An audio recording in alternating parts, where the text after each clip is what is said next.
If I was a B2B SaaS founder today, I would stop relying on inbound. Not because inbound is bad, but because relying on it is one of the most dangerous growth assumptions you can make right now. And if you're watching this, chances are inbound already works for you. Fine. You get leads, you get demos, some months are good, some months are quiet, and that is exactly the problem. In this video, I want to show you why inbound only growth breaks, why outbound alone is also not the answer, and what most B2B SaaS teams are missing in between. If you're looking for tactics, this is not the video. This is about systems and why most teams don't actually have one. Let's start with the uncomfortable part. Here's the first thing most founders don't want to hear. Inbound doesn't feel loudly, it feels quietly. It feels by becoming unpredictable. It feels by slowing feedback loops, and it feels by making growth feel out of your control. Inbound is great at creating demand. Content, SEO, social communities, all of that matters. But inbound has two structural problems most teams ignore. First, you don't control timing. You can influence it, but you can't decide when the next buyer raises their hand. And second, the feedback loop is slow. You change positioning today, you feel it weeks or months later. And that's fine early on, but it's dangerous once you need predictability. Most founders don't realize this because inbound feels safe. Listen, there's no risk of deliverability, no scary tooling, no operational complexity, but safety and control are not the same thing. Once teams realize this, they say, fine, let's add outbound. And this is where most teams make their second mistake. They don't build outbound, they launch a campaign, a sequence, a few domains, a tool stack. Outbound fails for most teams not because cold email is dead, but because it's treated like short-term growth lever. You set volume, you get replies. It works until it doesn't. Deliverability drops, replies dry up, someone tweaks the copy, someone swaps tools, and eventually the conclusion is, listen, outbound doesn't work for us. The truth is way simpler. Outbound doesn't fail, it decays. And decay is what happens when there's no system, no ownership, and no infrastructure.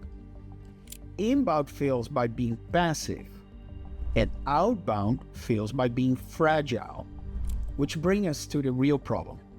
It's not inbound, it's not outbound, it's how teams think about them. Most B2B SaaS teams don't have a growth system, they have channels. Inbound lives over here, outbound lives over there. Different tools, different owners, different metrics. That's not a system, that's fragmentation. The teams that win don't choose inbound or outbound, they run as one integrated system. Inbound creates the signals, outbound turns those signals into conversions. And the system decides who to talk to, when to talk to, how to sequence touch points, and how to measure what actually matters. When this works, growth stops feeling magical or scary. It becomes operational. And this is usually where teams pause and think, hey, we don't actually have this.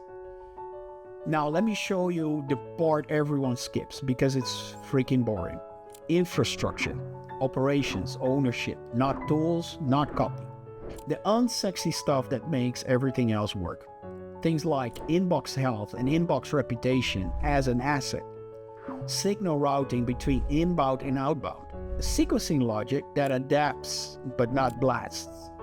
Measurement beyond opens and replies, and someone actually owning the system long-term. Most teams don't skip this because they're lazy. They skip it because they don't have the internal capability to build and maintain it. If you're watching this and you're thinking, yes, this is exactly what we don't have, there's a link in the description below. It explains how we help B2B SaaS teams build this outbound system layer. The infrastructure part most teams don't want to own internally. Here's why this matters now. Inbound is getting noisier, paid is getting more expensive, and attention is fragmenting. The advantage going forward isn't volume, it's control and speed learn. Teams with integrated systems, they just learn faster, they adjust faster, they adapt faster, and they don't panic when a channel dips. And that's the real edge. So if I was a B2B SaaS founder, I wouldn't stop doing inbound. I would stop just relying on it. I would make Outbound a first-class system, integrated, owned, and built to last. And if you want to see the exact blueprint we use to build that system, just comment playbook in the comments below and I will make sure to send it to you. In the next video, I will break down why most outbound systems collapse right after they start working and the early warning signs almost everyone misses. If this topic resonated, you want to watch the next one. Peace.